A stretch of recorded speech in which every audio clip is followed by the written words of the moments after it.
In this video, I'm going to show you guys exactly how you can breed waxworms the easiest way possible. So welcome back to Northern Exotics. If this is your first time here, my name's Richard, and on this channel we talk all things reptile related. That means breed your own live food, specific species care, amazing reptile life hacks. If that's something you're interested in, please consider subscribing. Now, why would you guys want to breed your own waxworms? Now, there's many different uses for waxworms. They can be used as a food source for grub-eating reptiles. They can be used as a treat source if you want to treat your reptiles for your insectivores. They can be used for that. If you're a fisherman, they are absolutely amazing for fishing, especially if you're over in America and you're catching the bass and the walleye and stuff like that. They can be absolutely amazing for that. So if you're interested in any one of them, this video is for you. Let's get straight into it. So what we need to do first is we need to go out and actually get everything that we need to do this. Don't click off the video now because everything you need is very, very cheap. Let's go and get it right now. Our first item is in our reptile room. So let's quickly run into there.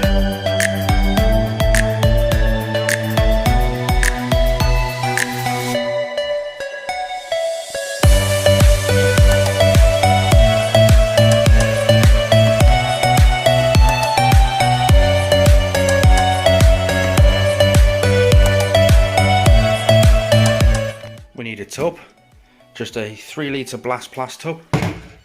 Perfect. We need cheap and cheerful porridge oats, absolutely cheap and cheerful. We need something to lay their eggs on. I've got these out of a live food tub. Let's go.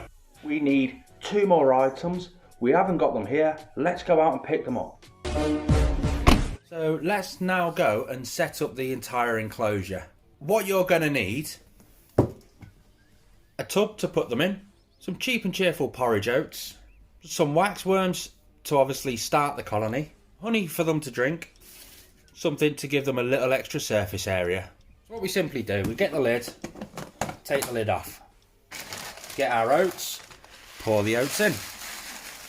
I like to have about 1 inch to 2 inches of oats in the bottom of the entire enclosure. That's not enough. Good thing I brought an extra bag. Rip the corner off the bag and go back in again. Just give it a little bit more there, a little bit more there. There we go. Right. Oh. We'll clean up the mess after the missus has a go at me. Give it a good shake. Right, that is the general bedding for these. Get your honey, whack the lid off, give it a squirt.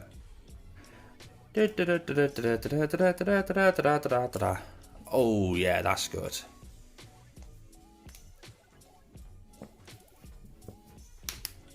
And then we just mix it all in together, hoping to not have to put my hands in there and get absolutely covered in honey.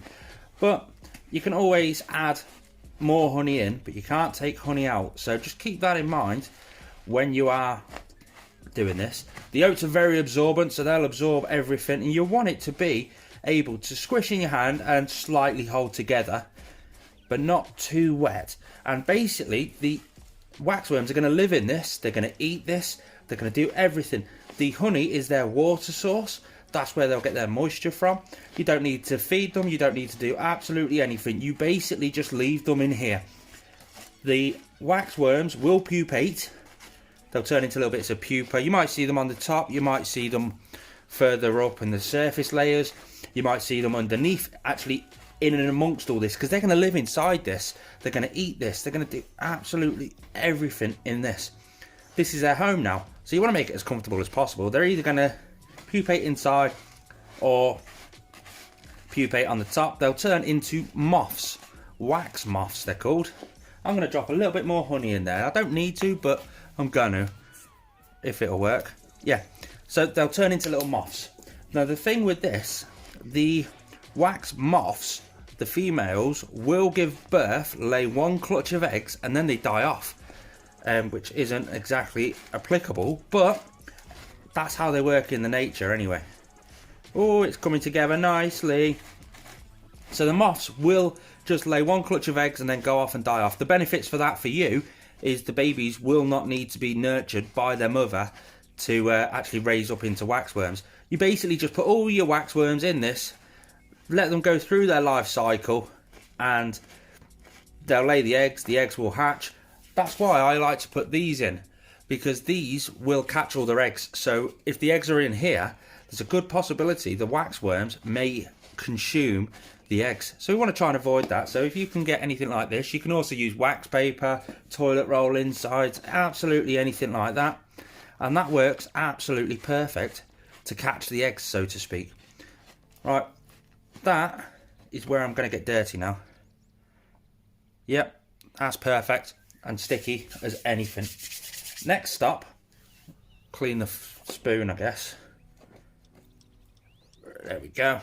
Right, drop that on there. Get your waxworms. Pop the lid off. You can see some waxworms in there, there's sawdust in there, there's bran in there. And just basically pour them in. 1, 2, 3. Perfect. That is all you need to do. That is the basic gist of it. They will pupate into pupa. Obviously they're going to eat all this, but they're going to pupate into pupa. They're going to turn into moths. The moths are going to just hover around in there. They don't fly off high or anything like that, so you don't really need to give them the height to fly.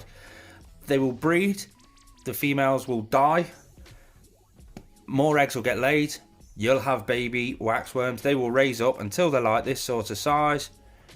Sorted. And you get your little cardboard things and you just sort of do that. You can tip them up that way if you want. You can tip them on the side. I just whack one there, one there. That way they can just go to whichever one they want, do whichever one they want. They'll lay their eggs all down here. You'll never see their eggs because they are microscopic. But then just simply whack the lid on. And then for the heat side of things, they don't require much heat at all. You don't need to go out and buy any additional heat. You don't need a heat mat under one side. They can do perfectly fine at room temperature. So you can just stick them on an invert shelf or on the top of an enclosure, or just hide it away in a drawer or anything like that. They don't need light, they don't need dark, they don't do better on either way. I might test that one theory one day, I don't know. But for me, I like to add that little bit more heat just to help them thrive that little bit more, get them a little bit more active. So for me, I'm going to drop this on top of the heat side. You can see the heat bulb there. The heat rises through this piece of wood out onto the top, and I'm going to put it on the top there at the back, hidden out of the way by all these ornaments and stuff like that. I'm never going to see it. It's just going to live there.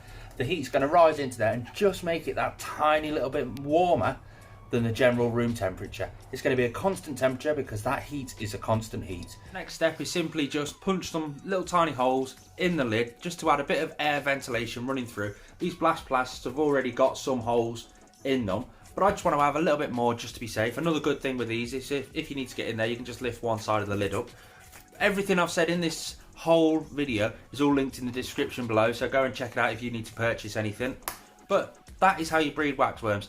Thanks for tuning in. If you want to see more breed live food sort of videos, I'll stick a playlist up there. If you want to see my reptile room tour, I'll stick a video just down there. If you want to subscribe to me, hit that one. If you want to subscribe to Reptile Systems UK, click on that one just up there. Thanks for tuning in, guys.